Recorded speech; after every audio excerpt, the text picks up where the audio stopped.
to college immediately. I played around or whatever, didn't take anything seriously. And then I ended up going to Stillman College, which is one of the best decisions of my life. Uh, Went there for 4 to 5 years because I think I got kicked out, but don't say nothing. And I went back, got serious about it. I think my sophomore year, my junior year, because Hmm. I got another chance. The late great Dr. Cordell Wynn, he readmitted me to Stillman after I got kicked out for being Steve Brown. And I started taking school and life seriously, and graduated with a degree in communications, minor in psychology, and of course during that time I wasn't really interested in comedy. I was interested in football, but I was never really good at it. But to this day, that's my first love, football. But then I've coached. I've done everything from little league to middle school to high school and college. Believe it or not. But started, just working around doing comedy or whatever, and hosting step shows and little comedy shows. And Ricky Smiley came to campus. Ricky Smiley was a really big deal back then, which he still is a big deal. Hmm. And he was like, "Man, you're pretty funny. You ought to do this comedy thing."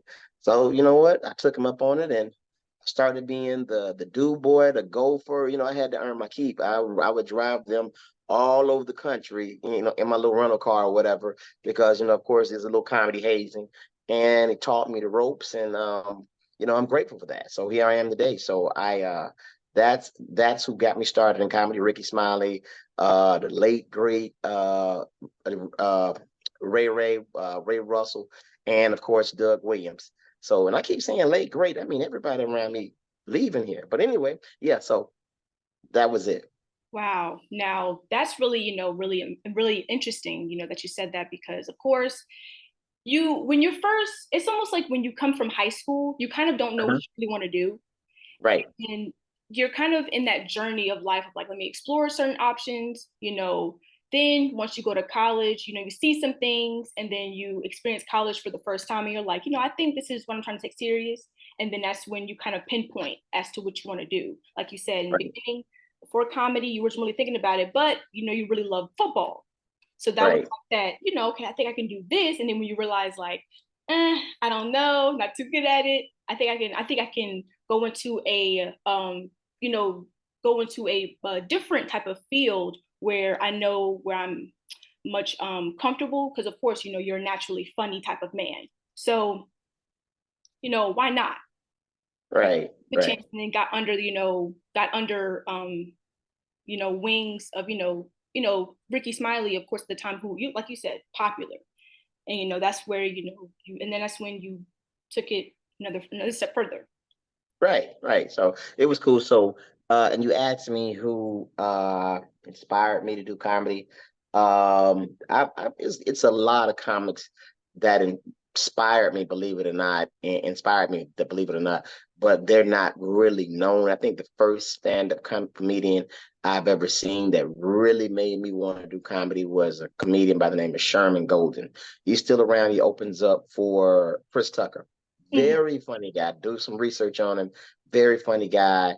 And of course, just a lot of comics that I've seen. But honestly, if I had to say who really inspired me to do it, I would say Steve Brown. Steve Brown. Steve Brown. That guy inspired Steve Brown to want to do comedy because I mean me, I've always been addicted to people's happiness, to people's laughs, and it just takes me to a whole nother level euphorically. You know what I mean? I don't smoke, I don't drink, but when I see people laughing and enjoying themselves and living life and not having a word in the world, that is like it becomes a big. I get engulfed in it. You know what I mean?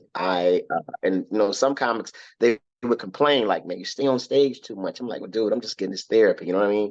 So, yeah, I would say me. And I feel like if once I stop making people laugh, I think my time here on earth is over. So Wow. it's just a lifestyle for me, and it's a huge blessing. I mean, like, I wouldn't give anything up for it. Because you got to understand, there are a lot of people who have great careers. They have jobs that pay probably a whole lot more than I do, but they're not happy with their job. the reason I don't take this job for granted because I was blessed. I was rewarded with a job that I actually, literally love. And a lot of people can't say that. A lot of people go to their jobs making bukus of money, but they dread their job. They hate it. But this job right here, God bless me with this one, and I thank Him every day for it. So I'm happy. I'm glad that God chose me to bring smiles to others And that's for the money, for the money. oh yeah, definitely, definitely full of money. And Yeah. that's the one great thing about, you know, thanking, thanking him every day, thanking him that Mhm. you're in the position where you're happy and you're making a great amount of money, because everyone, doesn't have that. Right. Of course, we have our days where we're human. We have our days where, we may not feel like, doing stuff, but it's the idea that, oh, I get to wake up, I get to make people laugh, and I get to make myself laugh. I'm talking about my Right. personal experiences because when you go, because like my dad told me this, I didn't know that when you think of like a comedian's life, it's tragic. You Yeah. like it's a lot of tragedy. And I was thinking, like, what do you mean? Like, how is that possible when a comedian goes on stage and they're making people laugh? It's funny, ha ha ha, he. But it's like, it's tragedy. It's tragic. So when you're able to turn, your tragedy into a story to where you can make people laugh, make it lighthearted, that's what makes it great. Yeah. I your dad is right. There's a lot of tragedy, there's a lot of pain. And honestly, I would say a lot of comedians are on stage masking the issues that they go through. They're masking the traumas that they've experienced. They're masking the alcoholism, the drugs, all of that. It's just uh, the nature of the beast when it comes to the business. Me, I take it as therapy. Like I said before, I don't smoke, I don't drink. When I'm on stage, that's the only high I need. But yeah, there is a lot of trauma that goes behind our business. Of course, we show you the fun side, the stage and all that, and you got to understand people do need an outlet. Listen, like I'll give you a perfect example. Mhm. Let's say you're a comedian and you have a show. You go and make these 100, 200, 300 people laugh, make them forget about their problems for 45 minutes to an hour. They are laughing, they're ecstatic, they leave, they're happy, they're thinking about the show. They're not thinking about the problems of life, they're still laughing at the show. And when you say thank you, good night, the lights go down, your problems are still there. And there is no one who can, be that shoulder for you to lean on, to cry on, anything. It's just you, and you have to deal with it, and it's on to the next show. And how I've learned to get past all of that is like when I'm on stage, I'm literally entertaining Steve. I don't really think about my audience. I think about entertaining me. So I mean, again, it's a blessing that I get paid the money that I get paid to give myself this therapy, so to speak. You know what I mean? Hmm. That's a definite different type of outlook. I've never heard of that before, where because Yeah. usually when you hear comedians, that's what they're like, oh, I'm on stage to, make people laugh. And of course, with you saying, I'm on stage to make Steve laugh, it's like, wow, that's something different that I've never heard before. And I'm only there to make me laugh. I'm only there to make me laugh. And of course, you because at just the get end, all to. you got is you after the I'm show sorry. is done and stuff. All I have is me and God, and honestly, when it's time to bet, I'm gonna bet on God and me all day. So, you know, I don't have to worry about nobody saying, man, a good job, this and that, and this and this. And I already know it because I perform for me and I got to make me happy. I have to, if I'm not entertaining me, nobody else is entertained. So again, the first priority on that stage is me. Y'all just get to watch me be happy and push it out on y'all. Wow. Honestly, I want to be like you. I Oh, honestly want to get to that point where I'm like, I'm doing things for me and not right, for other people.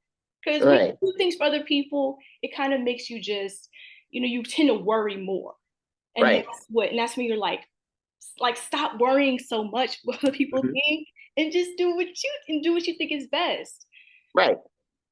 But that's a definite great advice. I'm definitely gonna take that with me, put in my pocket, of course.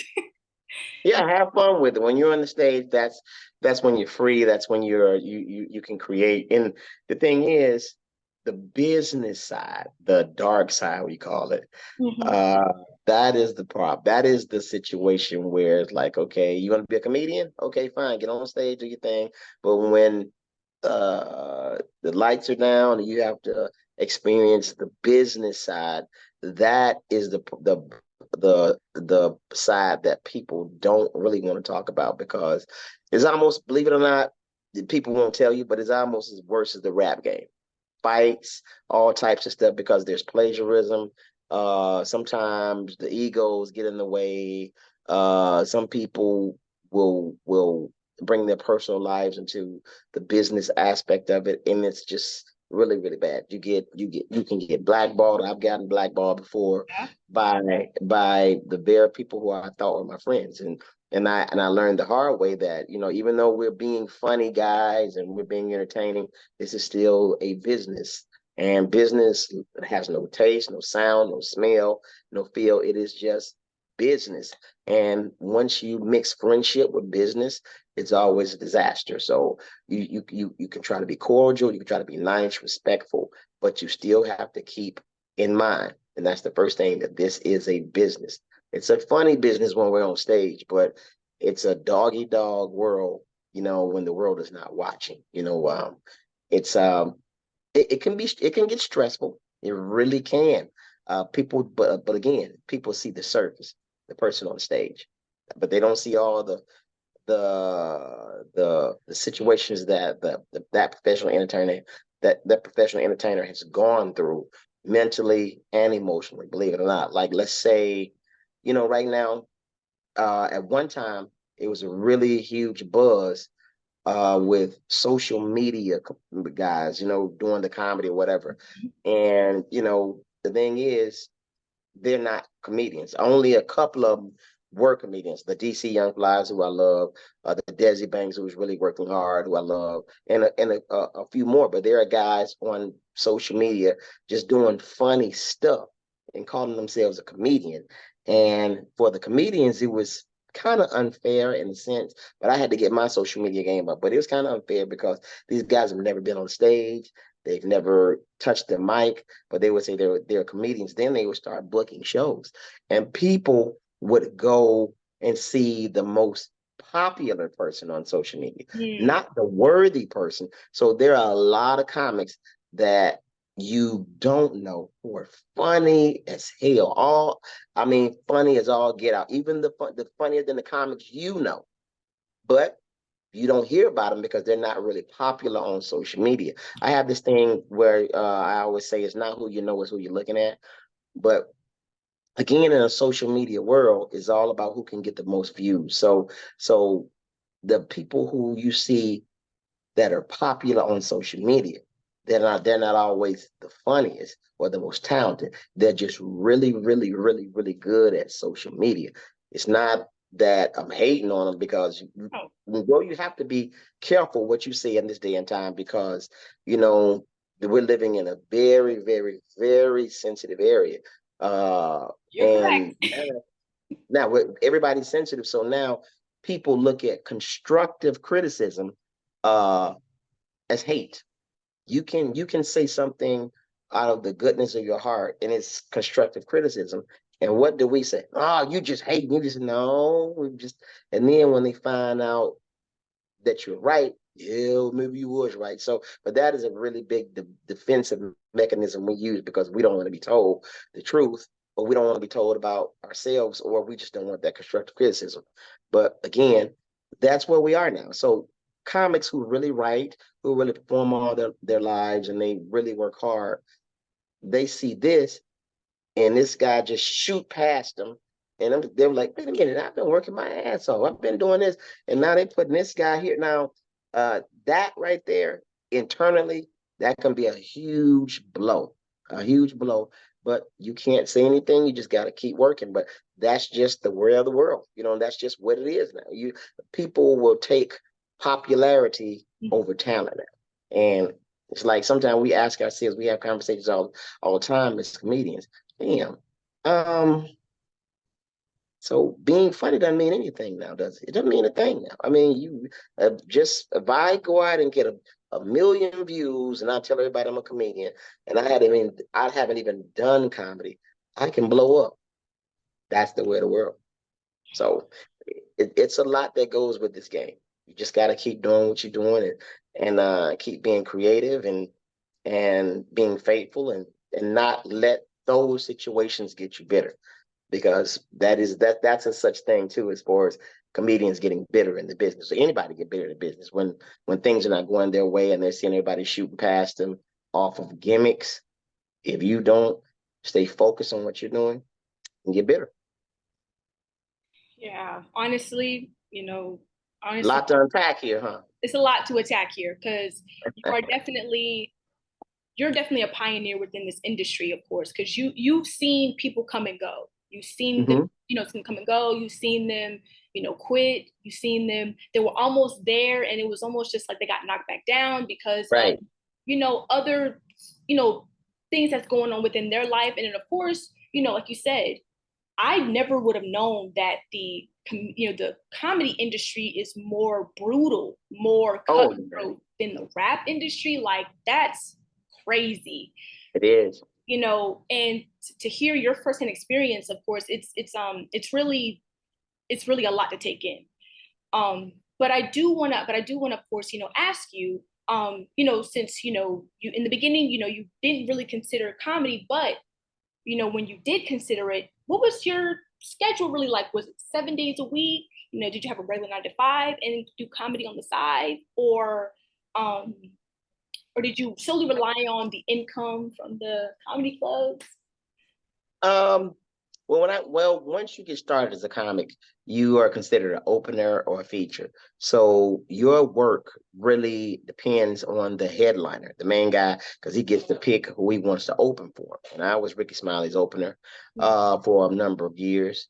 And then other comics saw me like what I was doing.